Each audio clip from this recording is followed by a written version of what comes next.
Señor, gracias porque tú has provisto lo suficiente para nosotros, Señor. Tú nos has dado tu gracia, tu amor, tu espíritu y tu palabra para que podamos conocer tu voluntad, para que podamos el día de hoy recibir el conocimiento de tu preciosa voluntad. Abre nuestro corazón, enséñanos y que sea para tu gloria este tiempo mientras nuestras vidas son transformadas. En el nombre de Jesús, amén. Capítulo 1 de primera de Timoteo. Timoteo era un joven pastor en la ciudad de Éfeso. Pablo le dice: te rogué que te quedases en Éfeso para que mandes que no enseñen diferente doctrina. Había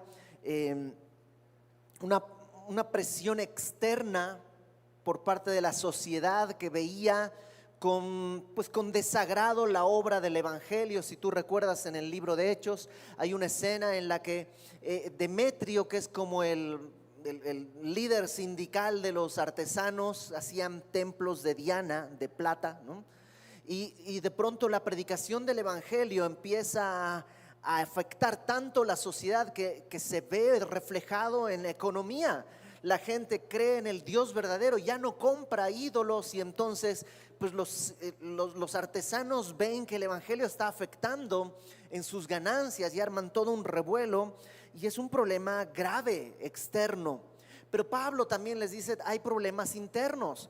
Dentro de ustedes se van a levantar hombres que van a llevar tras sí al rebaño, no hablando la palabra para llevarlos a Cristo, sino para llevarlos tras sí mismos. Y por eso le dice a Pablo a Timoteo: manda que no enseñen diferente doctrina, porque si la doctrina correcta no viene de un corazón limpio, de buena conciencia y de fe no fingida, lo único que vas a tener es vana palabrería. Y eso lo vimos en la primera sesión. Y luego Pablo dice que la ley es buena si es que uno la usa legítimamente. Que cuando Pablo hace referencia a la ley, se refiere a los mandamientos del Antiguo Testamento. Y uno se pregunta: pero a ver, los mandamientos del Antiguo Testamento son ley de Dios, son palabra de Dios, entonces ¿tienen fecha de caducidad? No, porque cielos y tierra van a pasar, pero la palabra de Dios permanece para siempre. Los mandamientos de Dios no tienen fecha de caducidad, pero el problema es que los usemos ilegítimamente, es decir, para un propósito para el cual no fueron dados. Los mandamientos de Dios no fueron dados para conseguir salvación, no fueron dados para que tú y yo sepamos cómo ser salvos, porque ese camino es imposible. Nadie puede guardar los mandamientos.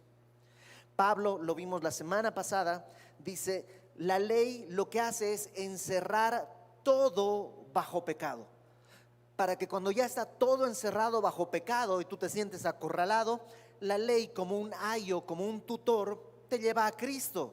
Y entonces ya no eres tú quien tiene que salir, sino es Cristo quien te puede salvar. Alguna vez, hace muchos años, un amigo me lo explicó de esta manera. Me dijo: es como que la ley es un pozo. ¿Se dice pozo aquí? Es un hueco, ¿no? Un pozo profundo donde te encierra. ¿A dónde puedes ir? No hay manera de moverme, estoy encerrado. Alguien desde arriba tiene que aventarte algo para poder sacarte. La ley es ese pozo que te encierra, y solo Cristo desde arriba puede salvarte. Pablo dice: por medio de la ley es el conocimiento del pecado. La ley no produce el pecado, pero revela el pecado. Y un ejemplo podría ser, por ejemplo, la carretera aquí, la 57, que nos lleva a Ciudad de México, tiene por ley, tiene un disco que dice 110 kilómetros por hora es la velocidad máxima, ¿no? Entonces tú agarras y te vas a 200 kilómetros por hora. Eso está yendo contra la ley. Ahora, supongamos que no hay ley. Entonces no hay límite de velocidad y tú le metes la pata hasta 200 kilómetros por hora. Sigue siendo necio, sigue siendo peligroso. Probablemente te vas a matar y vas a matar a otros. La ley no está produciendo eso. La ley lo único que va a hacer es revelar que estás yendo al doble de lo que razonablemente deberías ir. La ley no produce el pecado, solo lo hace evidente. Sin la ley no podrías darte cuenta que estás mal. sino que la ley lo permite revelar. El uso legítimo de la ley te lleva a Cristo. El problema era que había algunas personas que estaban buscando tomar la ley y hacer de la ley algo distinto a lo que fue hecho, para el propósito para el que fue dado. Entonces, eso lo vimos la semana pasada. Pablo ahora, en lo que veremos el día de hoy, lo que hace es ponernos un ejemplo de lo que legítimamente podría la ley hacer. Es decir, cuando la ley se usa correctamente, produce un efecto. ¿Cuál es ese efecto? Pablo va a hablar de eso en el ejemplo de una persona. ¿Y quién será este ejemplo? Él mismo. Va a narrarnos, va a platicarnos cómo la ley usada legítimamente produjo en él un fruto. Entonces, capítulo 1, versículo 12. Dice: doy gracias al que me fortaleció, a Cristo Jesús nuestro Señor, porque me tuvo por fiel poniéndome en el ministerio. Y Pablo aquí dice que hay tres cosas que Dios hizo. Número 1, me fortaleció. Número 2, me tuvo por fiel. Y número 3, me puso en el ministerio. Son tres cosas que Dios hizo. Ahora, vamos de atrás para adelante porque creo que así lo entendemos mejor. Ministerio. La palabra ministerio quiere decir servicio. Yo sé que el día de hoy se utiliza esta palabra a veces de una manera equivocada, ¿no? Alguien que está en un ministerio es un ministro.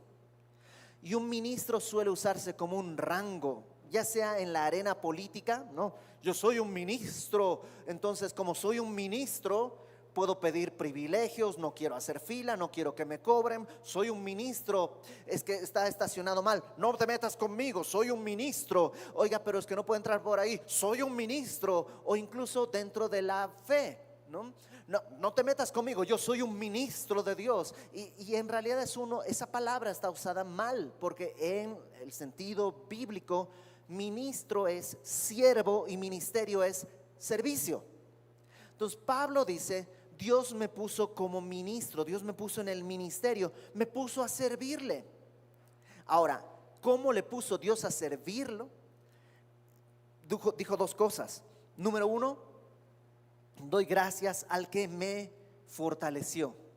Y la palabra fortalecer es una buena traducción, pero se queda un poquito corta, porque habla de fortalecer, de capacitar,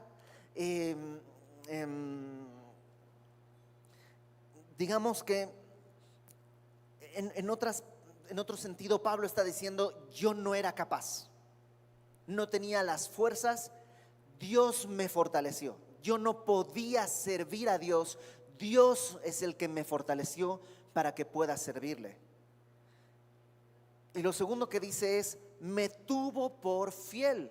Doy gracias al que me fortaleció, a Cristo Jesús nuestro Señor, porque me tuvo por fiel. Yo no era fiel, pero Él me tuvo por fiel. Algunas versiones traducen: confió en mí. Ahora, Pablo era un fariseo de fariseos. En aquella cultura, un fariseo era alguien extremadamente religioso. Era alguien que tenía no quiero decir una obsesión, pero casi, ¿no? Por el cumplimiento de la ley. Era quisquilloso, era así detallista, no debía ningún sacrificio, no hacía nada indebido, todo conforme a la ley. Pablo dice que en cuanto a la ley, dice que él era irreprensible. O sea, no había por dónde encontrar una costura mal hecha, donde deshilachar. Era perfecto ante la ley, dice Pablo.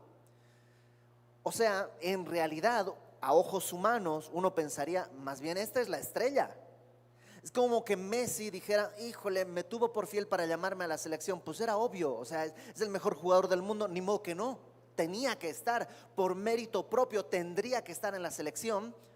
Pero Pablo dice: yo no era capaz y yo no era fiel. Dios me puso en el ministerio, no me gané mi lugar. ¿Cómo es posible? Si él era el más adelantado de todos. Digo, sin querer ofender a nadie, ninguno de nosotros le llegaba ni a los talones a un Pablo tan obsesivo y religioso. Nadie de nosotros. cualquiera de nosotros hubiera cedido a la tentación de un plato de carnitas, mientras que Pablo decía, no, la ley lo prohíbe, no. Pero Pablo dice, no fue así. Yo no me gané mi lugar. Dios me tuvo por fiel, yo no era fiel. Y lo va a explicar, verso 13. Habiendo yo sido antes blasfemo, perseguidor e injuriador. Ahí está el punto. Blasfemo quiere decir que no tenía respeto por Dios. Ahora, si tú recuerdas, Pablo, que antes se llamaba Saulo, él perseguía a la iglesia cristiana, dice que era blasfemo y perseguidor. Blasfemo deshonraba a Dios, pero él pensaba que estaba agradando a Dios. O sea, él pensaba que el cristianismo era una blasfemia, que adorar a Cristo, a Jesús, era una blasfemia contra Dios. Por tanto, él perseguía a la iglesia porque pensaba que era lo que a Dios le agradaba. Pero ahora él dice, no, pues no, realmente no era lo que a Dios le agradaba. Yo estaba cometiendo blasfemia. Y podía ser en su mente, la blasfemia puede ser en tu mente, pero la persecución ya no es en la mente. Ya él iba tras los cristianos. En el libro de Hechos él nos narra que entraba a las casas y los arrastraba afuera, a hombres, a mujeres y a niños. No solo eso, tomó permisos del sumo sacerdote para ir a perseguir cristianos a Damasco, es decir, a 3 días de camino. Ni siquiera era como aquí al lado, no, lejos, porque él les tenía tanto celo que no importaba caminar e ir a perseguir cristianos a otro lugar. En algún otro pasaje en Hechos, Pablo dice que él forzó a blasfemar a algunos cristianos. O sea, digamos, tú eres cristiano, te agarraba, te llegaba a un lugar y por medio de tortura te obligaba a que tú dijeras, sí, Cristo no es Dios, pero ya para. Y eso está en su mente, él sabe lo que hizo. Incluso Pablo dice que cuando había algún juicio, una condena, él daba su voto, como con Esteban. Cuando mataron a Esteban, él dijo, ¿quiénes están a favor de que tiene que ser ejecutado y morir? Él levantó la mano y mataron a Esteban en parte con su voto. Entonces él no está diciendo, pero bueno, sí me equivoqué alguna vez, sí comió. No, él está diciendo, yo era blasfemo, perseguidor e injuriador. ¿Te acuerdas que la semana pasada veíamos en el versículo 9, capítulo 1, versículo 9, que la ley no fue dada para el justo, sino para transgresores, desobedientes, impíos, pecadores, irreverentes, profanos, parricidas, matricidas, homicidas, fornicarios, sodomitas, secuestradores y otras cosas? Pablo está diciendo, la ley era para mí, yo era esto. Y por supuesto que estaba condenado. La ley, si hubiera sido ejecutada sobre mí, tendría que clamar condena, muerte. Pero Pablo, tú eras muy religioso y lo único que conseguí es más muerte. La ley no te puede dar otra cosa, solo el juicio, el veredicto, condenado a muerte. El uso legítimo de la ley es ese, pero cuando eres entendido que tu juicio es la muerte, tu veredicto es la muerte, entonces, ¿qué dice versículo 13? Mas fui recibido a misericordia. La ley no puede recibirte a misericordia. La ley no tiene misericordia. La ley es blanco o negro. ¿Eres perfecto? No, pues muerte, bye. Pero cuando la ley viene sobre ti, ¿te acuerdas? Te lleva a Cristo y Dios te recibe a misericordia. Misericordia es este acto por el cual Dios no te da lo que mereces. Pongamos por ejemplo que tú le dices a tu hijo, no juegues con esto porque se puede romper, y tu hijo desobedece y juega con eso y ¡pum!, lo rompe. ¿Qué merece? Un castigo. Pero como se cayó eso y se espantó, tú te acercas, lo tomas entre tus piernas, lo consuelas y le dices, ¿qué pasó? Es que se rompió eso. Sí, no te preocupes. Merece castigo, pero tú ejerces misericordia y no le das un castigo. Y luego, como está asustado, le dices, mira, ¿qué te parece si te sirvo un poco de helado y platicamos algo? ¿Y qué le estás dando ahí? Gracia, lo que no merece, ¿no? No le diste lo que merece, misericordia. Le diste lo que no merece, gracia. Y Pablo dice, yo fui recibido a misericordia. Y esto es muy bonito porque Dios nos recibe a misericordia porque somos hijos. Hay una cosa, no sé si el término te resulta familiar, cuando es algo a consignación, ¿no? ¿Qué es algo a consignación? Es algo que te dejan para ver si se vende, ¿no? Entonces viene la camioneta de Bimbo y te dice, pues aquí te dejo unas manteconchas y unas no sé qué, no. Si se vende, bien, y no, viene 3 días después, ¿cuánto se vendió? No, pues solo se vendieron 5, bueno, el resto se lo lleva. Eso es en consignación. Dios no te recibe a consignación, a prueba. Ok, va a ser cristiano, vamos a ver qué tal sale. Y 5 años después, hijo, no, pues no salió bien, entonces lo devolvemos y ya. Dios no te recibe a prueba. ¿Cuántas veces tú has tenido temor de que Dios, híjole, Dios, yo creo que sí, pero pues ya me vio mi vida, yo creo que ya se arrepintió, ya no me quiere? Dios no te recibe a prueba, te recibe a misericordia. ¿Quién tiene un hijo a prueba? Vamos a probar, híjole, no salió, mejor lo devolvemos. No se puede. Hijo, a ver si este ya sale bien, pero no lo devuelves, ¿no? Dios nos recibe a misericordia. Dice Pablo, fui recibido a misericordia porque lo hice por ignorancia en incredulidad. Ahora, Pablo no se está excusando, pues es que no sabía, nadie me dijo. No está poniendo una excusa, todo lo contrario. Pablo está diciendo, aunque lo hice con ignorancia, no sabía, en incredulidad, no había creído en el evangelio, de todos modos era culpable.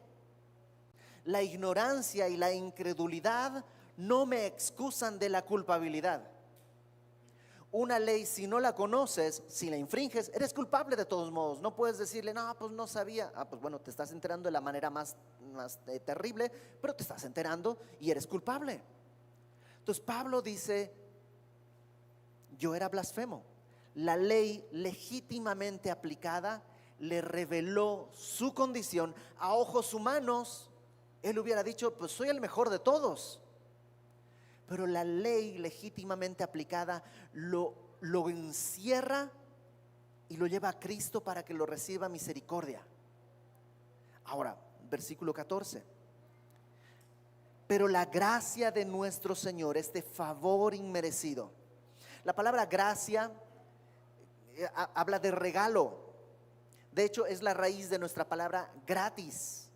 Cuando algo es gratis, no te cuesta, no es barato, es que no te cuesta lo gratis. Por eso esta frase de totalmente gratuito no tiene sentido, porque pues algo es o es totalmente gratuito o no es gratuito. Si tienes que poner 50 centavos ya no es gratuito. Entonces todo siempre es totalmente gratuito o no es gratuito.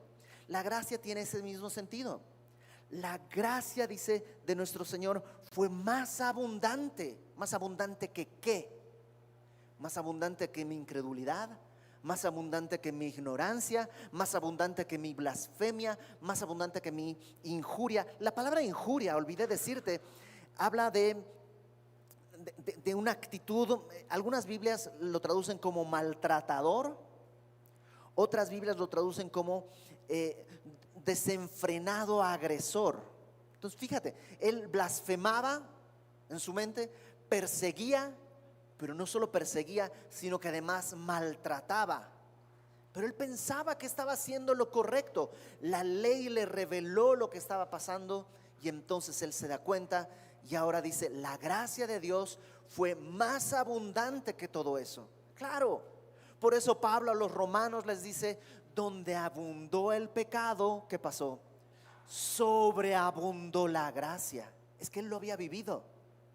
Pero ¿qué pasa si no entiendes que eres un pecador? Entonces dice, la gracia de nuestro Señor fue más abundante con la fe y el amor que es en Cristo Jesús. Esta última frase, con la fe y el amor que es en Cristo Jesús, los eruditos en el idioma griego y los traductores como que se devanan los sesos tratando de entender porque no está muy claro. Y entre todas las alternativas hay dos que yo creo que son las más probables. Una, que Pablo está diciendo que la gracia abundó sobre mí, pero no solo la gracia, ¿sabes qué abundó también? Fe. Y no solo fe, sino amor, porque todo esto vino junto con la gracia, la fe y el amor en Cristo Jesús. Entonces ahora he recibido la gracia de Dios por la cual soy salvo, pero también he recibido fe para poder caminar, porque nadie puede caminar sin fe y nadie puede agradar a Dios sin fe. Hay muchas maneras de agradar a Dios, ninguna es sin fe, porque sin fe es imposible agradar a Dios, dice Hebreos 11:6.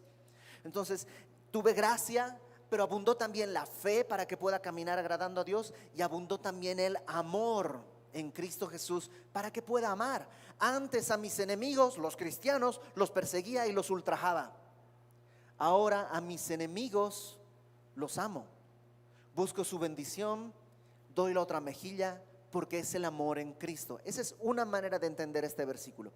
Otros piensan más bien que estas son como tres cosas necesarias en el caminar cristiano. Número uno, la gracia que abunda. Eso viene de Dios. Sin eso no se puede hacer nada. Ese es el primer paso. La gracia de Dios que abunda, ahí empezó todo.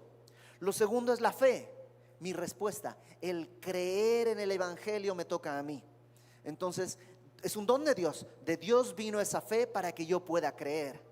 Y lo tercero es el amor que lo encuentro en la comunidad de los creyentes. ¿Te acuerdas que cuando Pablo está ahí en Damasco, ciego, porque acaba de tener su encuentro con Jesús, viene Ananías y le dice: hermano Saulo, ya lo recibe en la familia, el Señor Jesucristo me ha enviado a que ore por ti. Oró por él, le cayeron las escamas de los ojos, y luego cuando fue a Jerusalén, los cristianos no querían acercarse a él porque pues era el perseguidor, ¿quién va a querer estar con él? Pero Bernabé toma el riesgo y va y lo llama y lo presenta a los apóstoles, y entonces Pablo recibió ese amor. Algunos piensan que esto de la fe, el amor, la gracia, la fe y el amor habla de esto: la gracia de Dios, la fe que yo recibo para poder creer, y el amor que la iglesia me da.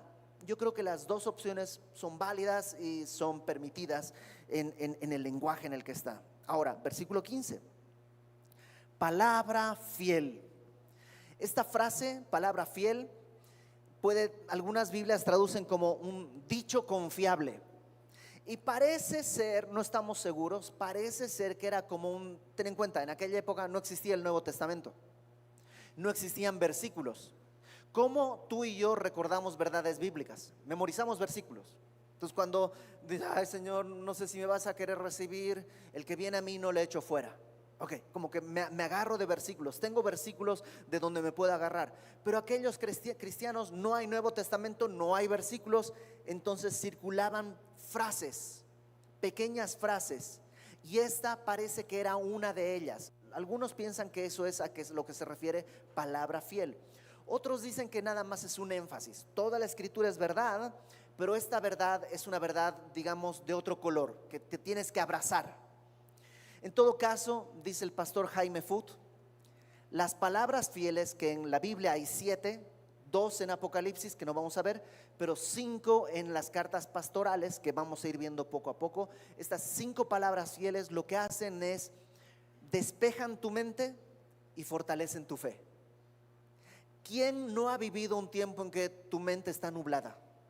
No sé qué hacer, no sé por dónde ir. ¿Nunca has vivido esa sensación de que no sé, no sé ni siquiera si esto es bueno o es malo? Que necesitas despejar tu mente. ¿Y quién no ha vivido el tiempo en el que a lo mejor porque tu mente está nublada dices: no sé si Dios me escucha, no sé si Dios me quiere, no sé si Dios tiene el cuidado de mí? Fieles son una buena un ancla que tú puedes tomar. Ponlas así en tu casa. Las 5 palabras fieles de cartas pastorales las vamos a ir viendo, pero cuando te sientas así como distraído, como eso, confundido, vea las palabras fieles y es como prender la luz, ¿no? Son como 5 focos que van a iluminar el lugar donde estás. Y esta es la primera de las palabras fieles. Palabra fiel, esta dice que es digna de ser recibida por todos. Aquí no hay condición. Todo el mundo tiene acceso a esta palabra fiel. Como extranjero, yo te puedo decir que no todo es así. A menudo te llaman y te dicen: no, oye, vas a una plaza, te dicen: oh, pues mira, hay una tarjeta de crédito, 0% de anualidades para ti, para cualquiera. Órale, pues va. ¿Solo qué necesitas? tu INE, soy extranjero. Híjole, bueno, para ti no.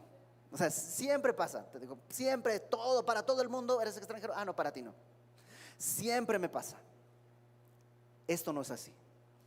Palabra fiel, digna de ser recibida por todos. Aquí no importa si eres extranjero, no importa si tienes papeles, no importa si eres grande, si eres chico, si eres gordo, si eres flaco, si eres alto, si eres chaparro, no importa si tienes mucho tiempo en el evangelio, no importa si tienes poco tiempo en el evangelio, no importa si sabes mucho, no importa si sabes poco, no importa si tienes mucha fe o si tienes poca fe, no importa si has caminado bien o has caminado mal, no importa si has herido a gente o nunca has herido a nadie, no importa nada, todo el mundo puede recibir esto.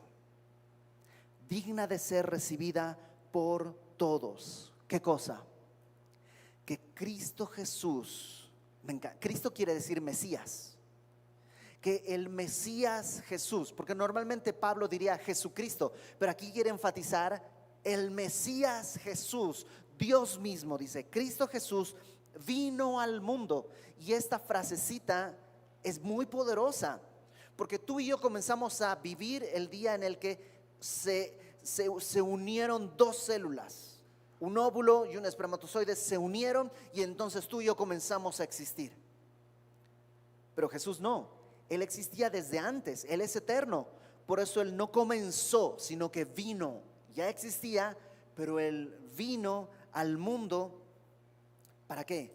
Para salvar a los pecadores, de los cuales yo soy el primero. ¿A qué vino Jesús? A salvar. ¿A quiénes? A los pecadores. ¿Te imaginas si Pablo, y con toda justicia, dijera, a ver, yo cumplo la ley, circuncidado el 8º día, en cuanto a la ley irreprensible, hebreo de hebreos, de la tribu de Benjamín, como él dice todo esto, ¿no? En 2 Corintios. Si él pensara, pues la verdad es que soy un gran servidor de Dios. Cristo Jesús vino a salvar a los pecadores. Perdón, pásale. A él no le afecta. Pero cuando la ley usada legítimamente lo envuelve, lo acorrala, él puede decir, vino a salvar a los pecadores, aquí estoy, yo. Y dice, yo soy el primero. Ahora, esta frase, yo soy el primero, evidente no es en orden. El primer pecador fue Adán, ¿no? O sea, no fue el primero a Pablo. Tampoco habla de, digamos, gravedad de pecado, porque a lo mejor en nuestros sentidos podríamos decir, pues Judas pecó más gravemente, pues Judas se entregó al Señor. Entonces, ¿a qué se refiere? Es su perspectiva. Y todos lo hemos vivido así. Y si no lo has vivido así, pídele a Dios que traiga la ley en un uso legítimo y te acorrale y puedas decir, soy el primero. Porque cada uno dice, no, yo nunca fui mujeriego. Pero ¿qué tal la vanidad? O el orgullo. No, tampoco. Bueno, ya nos dimos cuenta, entonces es la mentira, ¿no?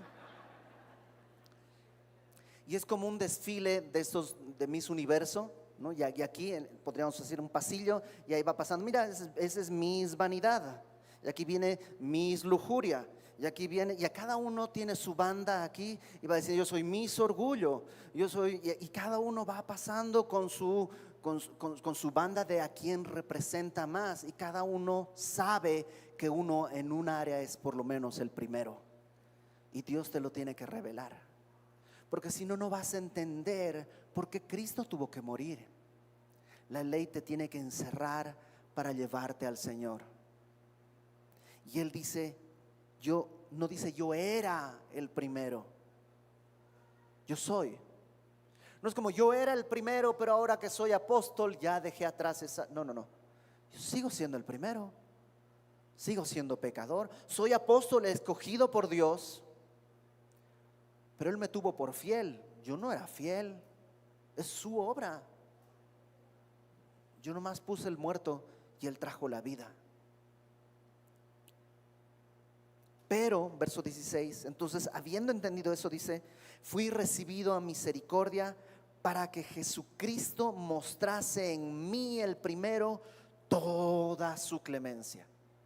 ¿Con qué objetivo Dios me recibió a misericordia?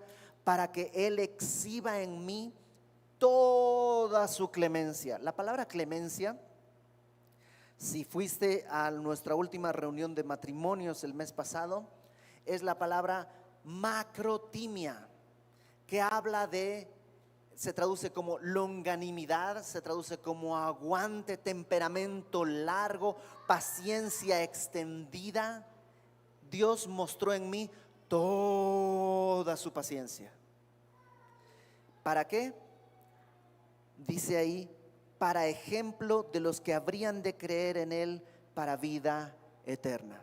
Y Dios te escogió a ti y Dios me escogió a mí para que en cada uno de nosotros Él despliegue toda su clemencia, para que los que están alrededor puedan decir: órale, si Ibert pudo ser salvo, hay esperanza para cualquiera.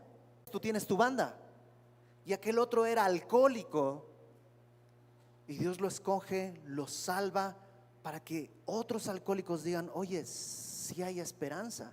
Y aquel otro era orgulloso y los orgullosos pueden decir: ok, si a él lo recibió, tal vez yo puedo ser recibido y tal vez yo tengo esperanza. Y cada uno de nosotros tiene una banda y tú no lo sabes tal vez, pero los demás han leído cuál es la banda que tú tienes y de pronto vienes al evangelio y dicen: órale, ¿se puede? Y tú, ya te he contado, yo no tenía problemas de alcohol, yo no tenía problemas de drogas, yo era un buen tipo, era un tipo medianamente decente, pues una buena gente, digámoslo así. Y de pronto Dios me reveló que había en mi corazón, que por temor, por timidez, por educación, la razón que sea, no había florecido, pero ya estaba. Y realmente cuando vine al evangelio y me encontré con gente que no veía hace muchos años, todos me decían: ¿y cómo es posible que tú puedas ser cristiano? O sea, ¿quién se anima a recibirte? Y mi respuesta siempre fue: pues mira, yo soy el primer sorprendido. Cristo me escogió para revelar en mí toda su gracia, toda su misericordia, toda su paciencia, toda su longanimidad, para ejemplo de los que van a creer en Él para la vida eterna. Y después de decir esto, ¿qué queda? Verso 17 dice: por tanto, o sea, por todo lo dicho anterior, ¿qué me queda decir? Al Rey de los siglos, inmortal, invisible, al único y sabio Dios, sea honor y gloria por los siglos de los siglos. Amén. Claro, si Pablo piensa: logré llegar a la salvación porque tuve una gran disciplina, una gran educación, tuve mucho temor de Dios, entonces puede decirle a los demás: ya me vieron, pues échenle ganas, sí se puede, claro que se puede, pues échale ganas, échale ganas. Yo lo logré. Y eso es una exaltación propia. Pero Pablo lo único que tiene que decir es: pues yo qué te puedo decir, la obra es de Dios. O sea, la gloria es del Rey de los siglos, inmortal, invisible, único, sabio Dios. A Él el honor y la gloria por los siglos, porque tiene un objetivo: exhibirte delante de tu familia, de tus amigos, de tus compañeros de trabajo, de tus compañeros de la escuela. Dios quiere exhibirte como que Él es el misericordioso. ¿Cuánta misericordia te alcanzó a ti? Abundó su gracia, fue más abundante que tu pecado, que tu incredulidad, que tu ignorancia, que tu necedad, para que Él sea el que sea glorificado. Y tú y yo lo único que podemos decir es: al Rey de los siglos, inmortal, pero Él no muere, no, pero murió por ti. Invisible, no se ve, no, pero el Hijo que está en el seno del Padre, Él le ha dado a conocer al único y sabio Dios, porque no es un Dios Jesucristo, otro Dios el Padre, otro Dios, no, es un solo Dios, único y verdadero, manifestado en tres personas, pero no son tres dioses, sino uno solo. No lo entiendo, no lo entiendes, ni lo entenderás. Excede nuestra capacidad de comprensión, excede nuestra capacidad de imaginación. Porque si no fuese así, no sería capaz de pagar un pecado tan grande como el nuestro.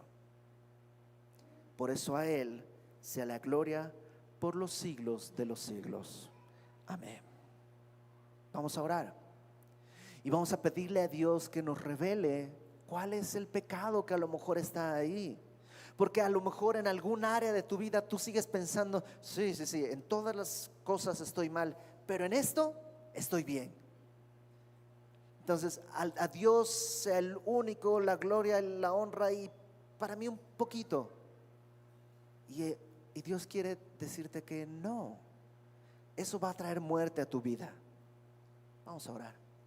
Señor, gracias por haberte agachado a recogernos, por habernos visto en nuestra necesidad, por haber traído tu ley que ha revelado nuestro gran pecado, nuestra necesidad de un Salvador.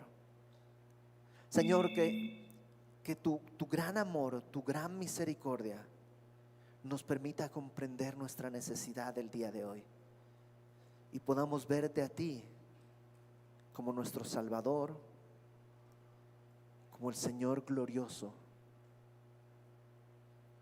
Que ninguno de los que estamos acá podamos irnos a casa sin abrazar esta gran verdad. Estábamos condenados, pero tú pagaste para que fuésemos hechos libres y ahora siervos tuyos. Gracias por habernos amado, por haberte arriesgado a recogernos, por habernos mostrado tu misericordia y tu gracia. Gracias, Señor.